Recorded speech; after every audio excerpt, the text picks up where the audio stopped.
بہت ہی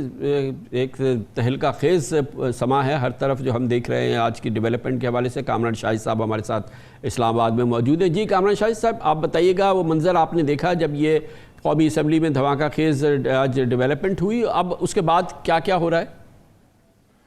اصل میں کامران خان صاحب تہلکہ خیز منظر بھی تھا، اور دیکھا کہ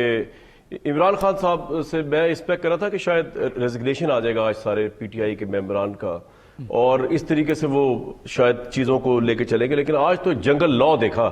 آج تو دیکھا کنسٹیٹیوشن کی وائلیشن ہوتے ہوئے دیکھی، اور آرٹیکل 5 جس کا مینشن کیا ہے اسپیکر نے، مجھے تو اب یہ لگتا ہے کہ اسپیکر پہ اور جس کی بھی گائیڈ لائن پہ انہوں نے فالو کیا ہے، کیونکہ یہ کنسٹیٹیوشنل انسٹرومنٹ تھا، یہ ہونا ہی ہونا تھا 7 days میں اس کے اوپر ووٹنگ۔ آسمان گرتا یا زمین پھٹتی، اسپیکر کے پاس یہ رائٹ نہیں، جیسا اسپیکر کے پاس یہ رائٹ نہیں ہے کہ وہ عمران خان کی جگہ اسد عمر کو پرائم منسٹر کال کرنا شروع کر دے تھرو رولنگ۔ اسپیکر کے پاس یہ رائٹ نہیں تھا اور یہ رائٹ نہیں ہے کہ وہ 7 دن سے بیونڈ جا کے جو ہے وہ اپنی منشا سے ایک ایسی رولنگ دے جو آرٹیکل 6 ہائی ٹریزن کے اوپر آتی ہے، کیونکہ کنسٹیٹیوشن سے انحراف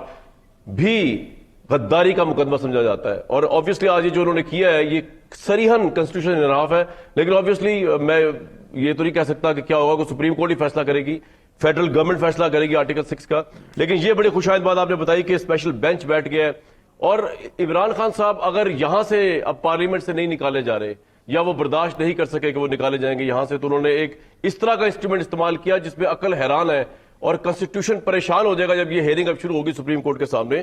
کہ دیکھیں اسپیکر کی رولنگ کو آپ آج یہ بھی طے ہو جائے گا کہ اسپیکر جو ہے وہ آئین سے ماورا نہیں ہے۔ آج یہ بھی طے ہو جائے گا کہ اسپیکر کو کہا گیا نا کہ جی آپ کی رولنگ چیلنج نہیں ہو سکتی، اس میں یہ بھی لکھا ہوا ہے it should has to be subject to the constitution. آج طے ہو جائے گا یہ معاملہ بھی کہ اسپیکر جو ہے شتر بے مہار نہیں ہے۔ اسپیکر یہ نہیں کر سکتا کہ وہ جو چاہے رولنگ دے جس میں کنسٹیٹیوشن وائلیٹ ہو جائے، آرٹیکلز وائلیٹ ہو جائے، ملک انارکی کی طرف چلا جائے۔ مطلب یہ تو انارکی کی طرف دھکیلنے والی بات ہے۔ آپ برداشت نہیں کر سکتے کہ ایک اپوزیشن جو ہے اس نے اپنے نمبرز بھی شو کر دیے ہیں، وہ پرائم منسٹر بن جائے۔ آگے آپ نے یہ کہا کہ جی جنگل لا امپلیمنٹ کریں، کنسٹیٹیوشن کو وائلیٹ کریں، اور اس کے اندر آپ نے ایک ہائی مورل سٹینڈ لینے کی کوشش کی۔ تو یہ بڑی خوشائند بات ہے، آپ سے پتہ چلی مجھے کامران خان صاحب کو اسپیشل بینچ بن گیا ہے، اور اب ہماری پارلیمان پہلے بھی فیل ہوئی، آج پھر فیل ہوئی، اب ونس اگین سپریم کورٹ یہ فیصلہ کرے گی کہ اس کا کیا ہوگا۔ اور یہ جو عمران خان صاحب نے اسمبلی تحلیل کرے گا، میرا تو خیال جہاں تک میری ناقص رائے ہے یہ تو آرڈر کہیں سٹینڈ ہی نہیں کرتا، کیونکہ پہلی بات تو یہ کہ یہ ڈیسائیڈ ہوگا کہ تحریک اعتماد کو کس طرح انہوں نے کینسل کر دیا،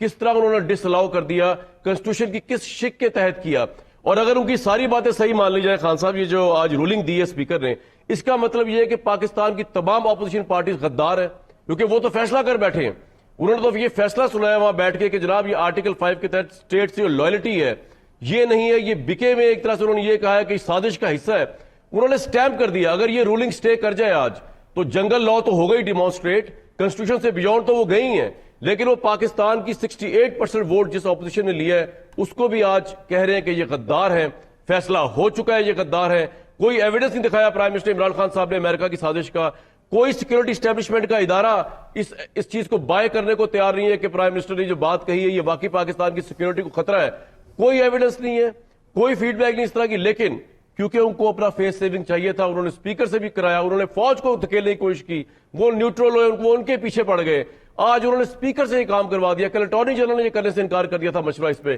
لیکن عمران خان صاحب کی ایگو آج سب سے اوپر نظر آئی، پارلیمان سے اوپر نظر آئی، دستور اور قانون سے اوپر نظر آئی۔ بہت شکریہ، یہ کامران شاہد ہمارے ساتھ موجود تھے۔